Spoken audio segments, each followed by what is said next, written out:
Around here, there's a bunch of crooks around here. You ain't supposed to be in that jail, boy. Get over there, man. No, that's a total no, man. Vodka, maybe. Is my salary going up? Bahamian people got to wake up. This is my 5 cents, and I approve this message.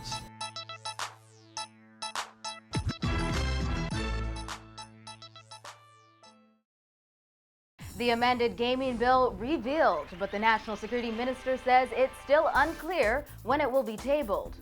The minister also hitting back at criticisms on his recently released crime figures. Another deadline missed for the constitutional referendum on gender equality. Plus, police launch a summer program for the nation's youth. We've got those stories and more coming up tonight. I'm Dana Smith, and NB12 starts now.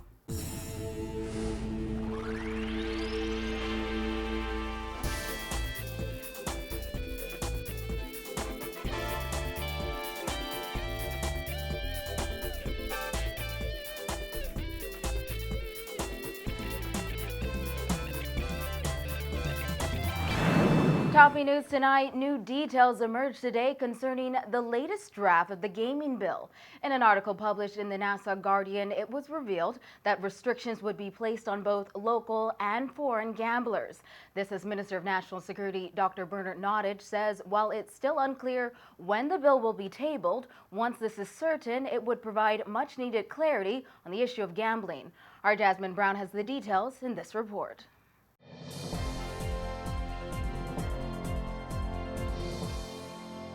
According to the draft legislation, the newest draft of the gaming bill would prohibit web shop owners from allowing foreign visitors to gamble in their establishments and would also prevent foreigners from gambling from other jurisdictions through websites operated by web shops. It also revealed casinos would have the exclusive right to foreign players, both locally and online, according to the amended bill, which the government plans to soon table in the House of Assembly. Web shops would be permitted to legally engage in cash betting transactions only, on the numbers games only, and with domestic players only, the bill says. This afternoon, National Security Minister and leader of the government business in the House of Assembly, Dr. Bernard Nottage, did not comment on the leaked draft bill, but he did insist that once tabled, it would bring clarity to the issue. As much as we talk about the web shops and their existence, when you quite understand the law about gaming, it is not clear what the position of web shops are. So what the new legislation will do is set out definitively what the restrictions are, what the qualifications are, and so forth. And I think that all of the all of the confusion will be relieved totally. As the government moves forward with the gaming bill, the minister was asked about the role of the police.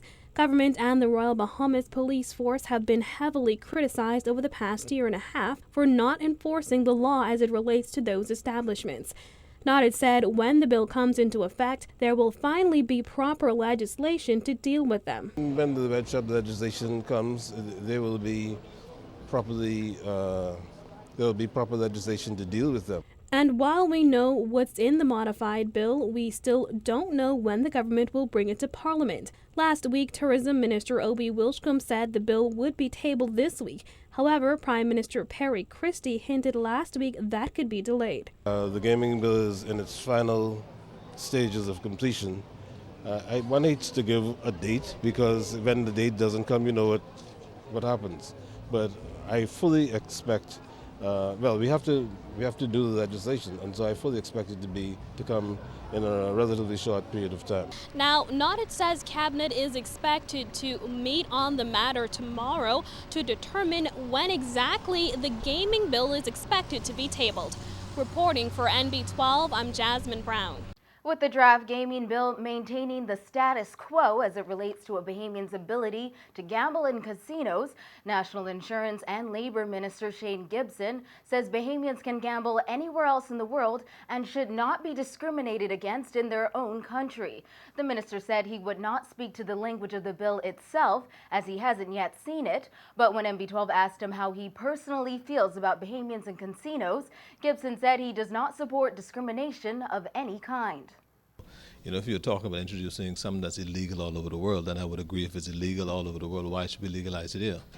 But if I can hop on a plane and go to Florida, go to Las Vegas, go to Jersey, go anywhere in the world, and I could gamble, why shouldn't I be able to gamble in the Bahamas? I mean, why would you want to discriminate against Bahamians in the Bahamas? You know, and so I don't support discrimination of any kind, no matter what kind it is. I do not support discrimination. Gibson said he would reserve comment on the bill until the final legislation is tabled and he has a chance to read and interpret it. Let me wait and see what's tabled in Parliament, because what they're discussing now may not be what's tabled in Parliament. And so be very interesting discussion, and you could have interesting dialogue on it, but it may not be factual. Until I know that it's factual.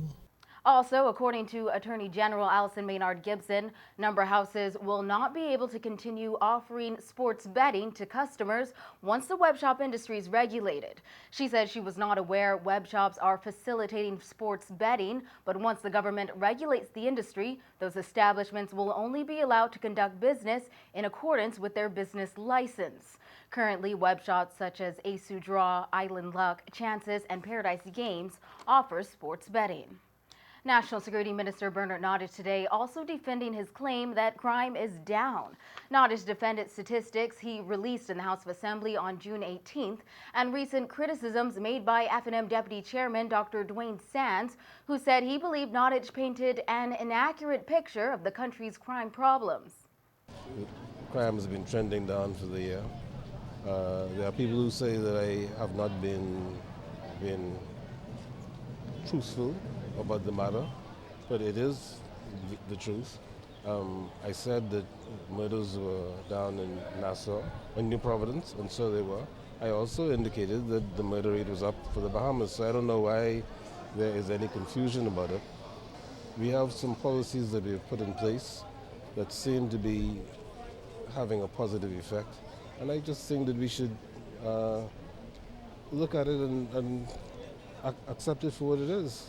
That day, he said all categories of major crime were down with the exception of attempted murder and manslaughter. He said between January 1st and June 10th of this year, murders were down by 4% compared to the same period last year. Rate was down 15%, attempted rape by 64%, and unlawful sexual intercourse by 35%. Commissioner of Police Ellison Greenslade defended those statistics. We have a lot more work to do. The numbers are down. Figures for murders in New Providence down, and all other categories of crime are down. However, the figures are still too high, and so we're going to continue to try to work on driving them down, and it's going to be around preventing things from happening in the first instance, as opposed to allowing it to happen and then doing something about it. Today marks the end of June, and despite a promise made to the nation by Prime Minister Perry Christie on the floor of the House of Assembly last year, no constitutional referendum on gender equality has taken place. This is yet another missed deadline by the Christie administration. FNM Senator Carl Bethel, who served on the Constitutional Commission, said the government is making a lot of announcements and not a lot of accomplishments. Simone Davis reports. June 2013 was the original date set by Prime Minister Perry Christie for the referendum to take place. However, as the date drew near, the Christie administration abandoned that plan and set a new date for November 2013. In October, Christie announced that the referendum bill would be passed in February and the vote would be in June. Bethel said that the government's mistake is setting artificial dates. I think the mistake the government has made in the past is to set these artificial deadlines, and then when reality sets in, they failed repeatedly now to meet these artificial deadlines. It is not helpful to set artificial deadlines, but it is helpful to bear in mind the overall climate in which we are all operating. Bethel is a former member of the Constitution Commission, so he says that he does understand the art of government and the complicated process of passing a bill. He said that although it is a tedious exercise, that government should set certain goals in certain time frames.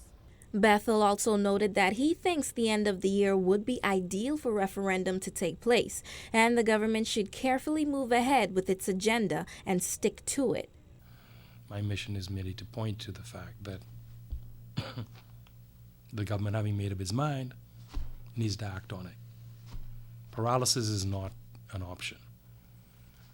The government should, in its mind, And having set a deadline on issues of fiscal reform and tax increases and all of the things that are involved in that, it needs to stick to its agenda. I think it's ideal for the government to move ahead with its legislative agenda. How should we say it? As with all due haste, but not with reckless abandon. Bethel stretched that the government should commence an educational campaign for Bahamians to understand what's going on.